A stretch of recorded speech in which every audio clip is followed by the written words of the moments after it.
Bem-vindos mais uma vez ao canal Ask Lecter. Eu estou desenvolvendo uma playlist de interfaces humano-computador. Nesse vídeo eu vou falar um pouquinho sobre como é realizada a avaliação por usabilidade. Vamos lá? Dentro da parte de usabilidade, ela se utiliza da heurística de Nielsen, que são 10 preceitos. Eu vou citar um. Eu peguei esse dado aqui do meu canal do YouTube. O que o Nielsen fala dentro desses 10? Seja simples e minimalista. Então, por exemplo, eu quero saber se o meu canal é a porcentagem entre homens e mulheres, pessoas do sexo feminino ou do sexo masculino que estão inscritas no meu canal. O YouTube me dá esse gráfico: 82,4 masculino, 17,6 feminino, em porcentagem, nos últimos 28 dias. É isso. Simples e direto. Bom, agora o Nielsen, Jacob Nielsen, é um dinamarquês, ele tem PhD em interação homem-máquina e ele criou a avaliação heurística. Ele coloca 10 itens e dentro desses itens, se a gente tentar segui-los, nós vamos ter uma melhoria no design. E quando eu falo design, pode ser tanto no setor segmento automobilístico até a criação do seu site. Tá?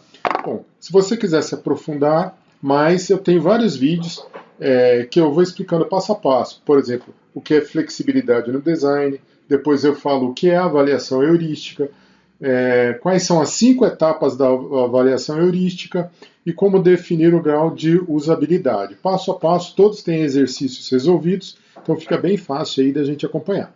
Continuando, as 10 heurísticas de Nielsen. Bom, a primeira, você também não precisa decorar, não precisa estar nessa ordem, tá?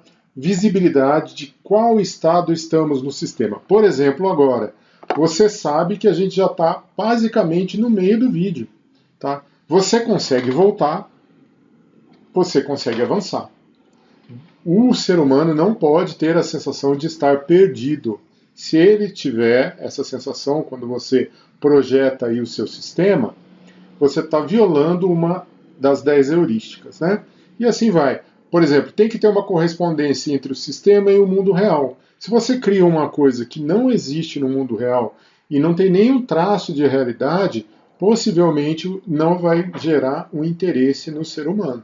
E assim vai. Bom, aqui estão as 10 heurísticas, eu já falei no outro vídeo. E você tem 5 etapas para executar uma avaliação heurística. A primeira, ela está ligada a instruções, onde você tem um grupo de avaliadores, você vai explicar para eles o que eles vão avaliar e assim por diante. O que eles vão avaliar? Por exemplo, seu site. E você já dá, olha, o público-alvo do meu site são pessoas dessa idade, com essa faixa de renda e assim por diante. Depois que você deu esse, digamos, briefing para eles, eles vão fazer a avaliação desse site que você está propondo. Essa avaliação é feita de maneira individual pelos avaliadores e depois eles se reúnem, fazem uma compilação para ver se teve erro repetido, se o que uma pessoa observou, a outra também observou. Interessante sempre falar que essas pessoas, não precisa ser uma grande quantidade de avaliadores, porém, se eles forem de áreas diferentes é melhor, porque pessoas com áreas diferentes tendem a achar diferentes problemas. Tá? Depois eles vão fazer uma compilação desses erros, classificar a severidade de erros, a severidade, quais heurísticas foram quebradas. As heurísticas, como eu falei, voltando rapidamente, são essas 10. Tá? Por exemplo, estética e design minimalista. Aqui eu tenho uma estética e design minimalista, você não fica perdido. Tem as 10 aqui para você. Tá? Classificou, a classificação de severidade são 3, né? Fez a classificação, aí a gente vai para a decisão de design. O que a gente vai melhorar nesse site, nesse protótipo, nesse design? É isso. A questão grande a gente lê devagar. A avaliação por especialistas envolve um time de pessoas que conhece as heurísticas propostas por Nielsen e que, com base nessas heurísticas, realiza a avaliação do sistema. Opa, o que você está falando, Lecter? Você escolheu um time para avaliar o seu site. Essas pessoas têm que conhecer as heurísticas. É difícil conhecer? Não é. São simples. Bom, a avaliação por usabilidade é realizada por usuários reais que irão interagir com o sistema de acordo com instruções recebidas.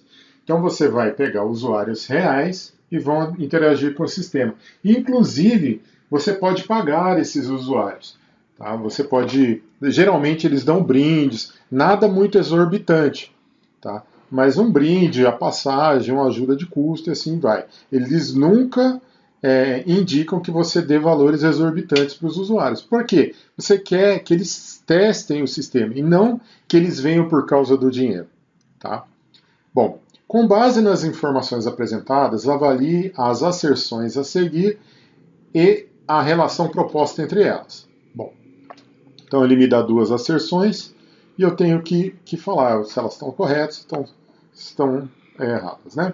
Bom, a primeira aqui. Dada a abrangência de possibilidades durante o teste de usabilidade, na primeira etapa, deve-se estabelecer o objetivo, identificando o que se deseja verificar e ou medir. Por exemplo, verificar o número de erros para realizar uma determinada tarefa. Isso é verdade. No começo, no teste de usabilidade, quando você está aplicando ele nos usuários, tem alguns testes que você só filma o usuário e vê a reação dele. Você não chega nem a fazer questionário.